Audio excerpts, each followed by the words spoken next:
Good afternoon. Afternoon. Afternoon. Henry. Good afternoon. Good afternoon.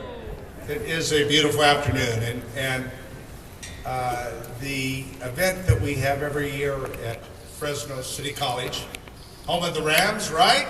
Yeah. One of the great colleges, not only in California, but throughout our nation. It is fitting and appropriate that we pay thanks. And let me first begin by acknowledging someone who I try to give a shout out to every year, because I believe it's always important to remember those who have given and who have made a difference. My sister and I like to think that those who we love, whether they be family or friends, who are no longer with us, when we talk about them, they come alive again. And Adrian Costa thought that this would be a terrific thing to do here at Fresno City College. And he called me and many other people and said, Jim, we want you to help out and make a contribution so that we can have a fitting tribute to those men and women who've served our nation. I think I see Adrian's wife here. Would you please stand and let's all thank Adrian for his efforts in initiating this effort. And it is a wonderful edifice to those veterans who have served our nation and answered the call for duty on behalf of all Americans. Ladies and gentlemen, we are reflecting on a number of citizen soldiers who we will honor today. And the great reflection of the ensemble by the Fresno City College Band of the major songs of our military service units reflects that honor of all of you who have served.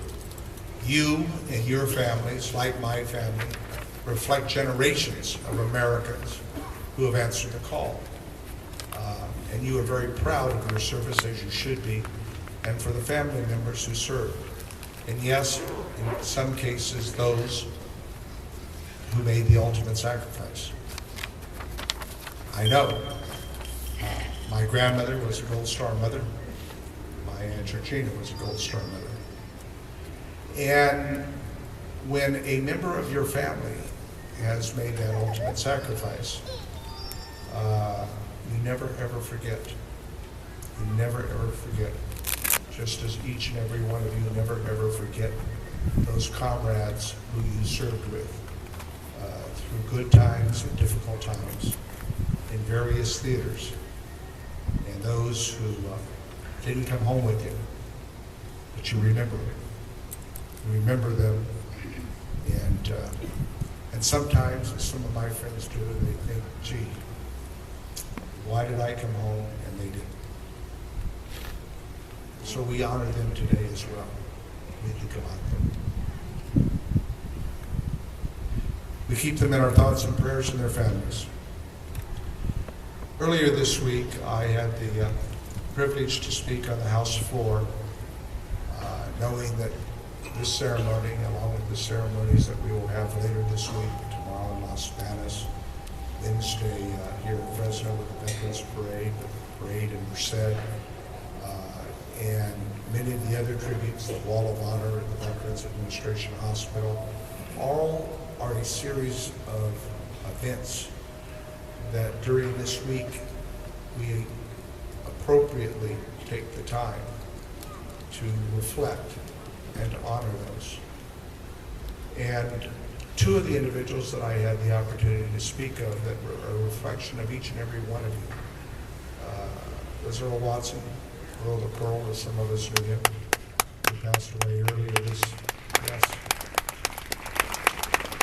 When I got him his medals, he had a very interesting and colorful career.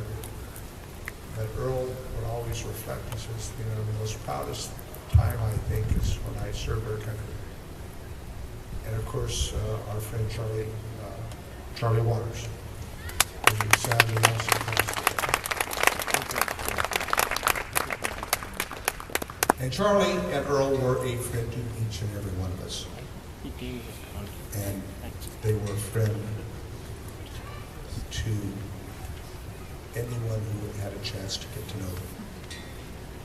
For they all, like you, responded to the call. Duty, honor, and service to our nation. Duty, honor, and service is the call that all of you share as men and women who have served our nation.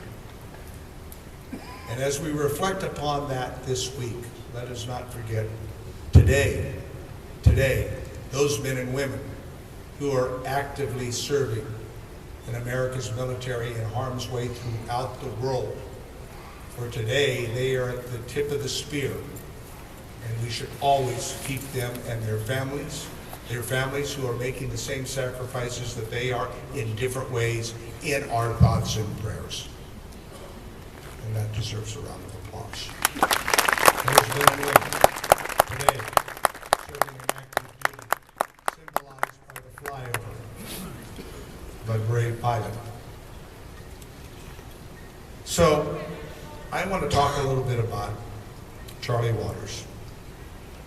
It hardly seems like he's gone. But the shoes that he has left probably are very, very difficult for anyone to fill. He was a beloved friend to all who, as I said, knew him, as was Earl. He had a cross-cut of relations that really reflected what he understood to be America, the diversity, the rich mosaic that makes up America.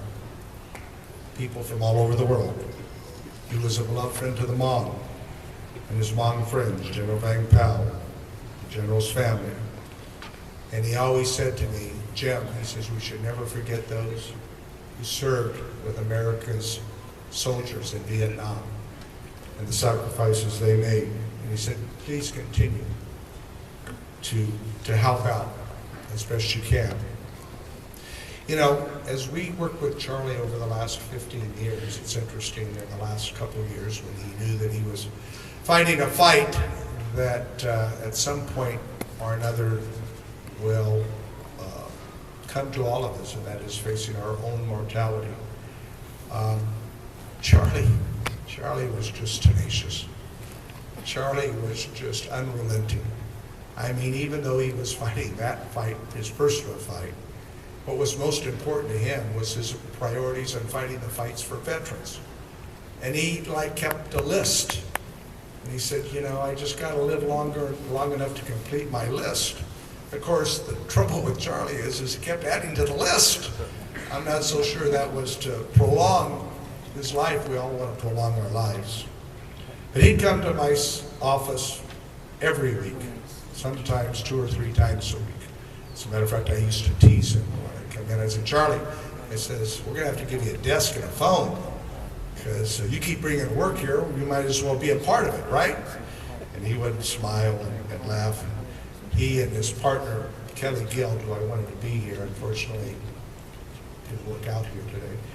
Kelly, of course, has been working for all of you on my behalf, for America's men and women, our veterans and those in active duty. And I'll give her a shout out, as I just did, and tell her that she got a round of applause, much deserved. But I'm not so sure if Charlie adopted Kelly or Kelly adopted Charlie, but regardless, it worked. And they were always planning and plotting their next step on how to further protect our veterans and those currently serving. Charlie not only knew my entire staff, but he knew the staffs of every congressional and legislative representative in this valley. He made it his business to know them, and he made it his business to know the members. And if you weren't doing quite things the way Charlie thought you ought to be doing them, he'd tell you, which is good. And he would always take a special focus on the interns in my office, because he knew, as I think we all do, these young people, whether they're at Fresno City College or Fresno State, are our future. And I must mention as we think about these students that are here at Fresno City College, some who have actually served in active duty and have come back to get further education. They are veteran students, but they also are veteran students at Fresno State and UC Merced. I know each and every one of you, like myself, want to keep our thoughts and prayers to the student body, the faculty, and the administration at UC Merced. We've gone through a very, very difficult time here in the last 48 hours. But the students really were touched by Charlie. As a matter of fact, since his passing, the students who he made a difference to and an example, a role model, have called our office. They would talk and laugh, and they would tell Kelly the memories of Charlie and praising him for guiding them and for being a good role model and helping them instruct themselves on what course careers that they ought to be looking at. That was kind of Charlie's way. Always being a mentor, always trying to help out, doing his part.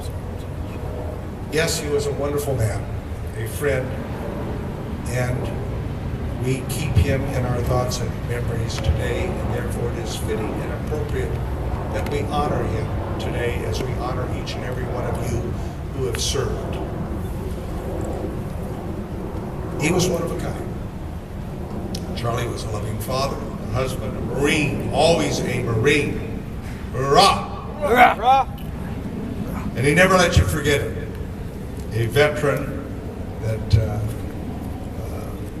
weared with great pride his service to our nation. We know his legacy will live on in so many, many different ways. Of course, the Veterans Home was part of our collective effort with Charlie to make that a reality. And today we have a facility that will house 300 veterans. And we've got Charlie's bus there, so he's still kind of supervising things. And he got to actually spend some time there in his last days. And he was very pleased, appreciative of the staff and what you've done. But it wasn't just the Veterans Home, the VA hospital. And of course, that was part of his last days as well. And I can remember going there 4 times in the last 4 days. And he was still just fighting. He says, Jim, I got more work to do. And one day he felt kind of good. He had a number of youth take him around the hospital to visit the other fellow comrades in their rooms, giving them some attaboys and attagirls. That was Charlie's way.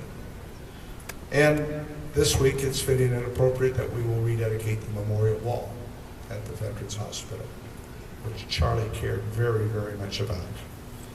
And it was also the Veterans Parade, that parade that we celebrate next Wednesday, one of the largest veterans parades in the United States that is viewed on armed services television around the world.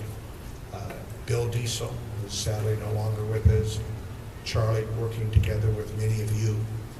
And, I mean, how do you organize a parade that has hundreds and hundreds of entrants? And the tremendous enthusiasm and support that that parade has every year. And so that was one of the things that Charlie cared a great deal about. But bottom line, is no problem is too big or too small. And the reason that this citizen soldier, like each and every one of you, like Earl, like all of those in your families and in my family, cared was because they knew what a difference men and women have made. We stand on your shoulders who have served our nation to protect our freedoms that we hold most dearly in good times and, more importantly, in difficult times when sacrifices have to be made, not only by those citizen soldiers, but by their families, by those Gold Star mothers and aunts and sisters. That's what we honor here today. And so, for Charlie, no case was too big or too small. So if it was an individual who had a problem receiving their veterans benefits, if it was a family that was having trouble with a arranging a burial service at Santanella, if it was a widow that was trying to make sure that the benefits that were promised were received, or if it was a family, these are some of the most touching ones, where a father or a grandfather in their later years, when children and grandchildren asked, Pa, Granddad, Grandma, what'd you do in the war? And like that greatest generation that Tom Brokaw wrote about, they would begin to reflect. And it's very hard for many of our citizen soldiers to talk about the horrific things that took place. I know, my Uncle Tony, we took him to on the honor flight last year. He told stories to my cousin Bob and I that we never heard him tell about in the South Pacific because they were just too difficult to tell. But at that part of their life, then they begin to think, gee, I received medals that I never bothered to get. And they would say, well, what theater were you in? And when they call our office, usually the children and the grandchildren would say, we had a weekend, we had a dinner, we heard some stories, and my father, my grandfather said, gee, I never bothered to get those medals. And they said, could you help? I mean, Charlie may do those kind of things and bring that to our office so that that generation could give those medals as a part of their service to our nation, to their children and to their grandchildren. No problem, too big or too small for our film, Charlie Warlers. And he, like you, made a difference. So ladies and gentlemen, it's fitting and appropriate that we begin our Veterans Week here at Fresno City College at this incredible memorial of families, of generations, of people in this wonderful valley that we call home, to pay special tribute to them, to pay special tribute to Charlie Waters, to pay special tribute to Earl Watson, and to pay special tribute to the American men and women who served with duty, honor, and service to a grateful nation that can never, ever say thank you enough. God bless each and every one of you. God bless our veterans. God bless our men and women who are serving in active duty. And God bless the United States of America. Thank you.